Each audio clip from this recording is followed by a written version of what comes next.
Në mbledhjen e fundit për këtë vit të Këshillit të Bashkia Kukës u miratua buxheti i vitit 2026. Kryetari i bashkisë Alberta Lilaj deklaroi se ky është një buxhet që vendos në qendër zhvillimin dhe investimet infrastrukturore, ndërsa theksoi se projekti Lagja e Re do të jetë ndër investimet kryesore të vitit të ardhshëm. Prioritet është shqetësimi i Lagjës së Re në vite, një zonë informale që vitin 2026 të mbulohet nga bashkia ky financim i cili është bërë projekti dhe do të tenderohet në vitin 2026.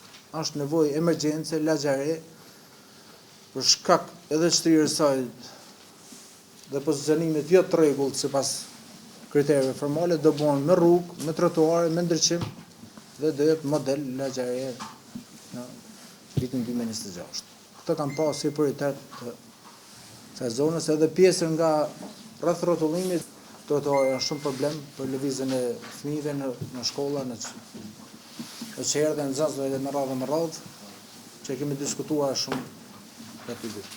Në buxhetin e vitit 2026 janë parashikuar investime të rëndësishme për përmirësimin e rrugëve urbane dhe rurale, riabilitimin e segmenteve problematike dhe rritjen e cilësisë së infrastrukturës në funksion të qytetarëve. Gjithashtu, prioritet mbeten projektet që synojnë të përmirësojnë lëvizshmërinë, aksesin dhe standardet e jetesës në njësitë administrative të bashkisë.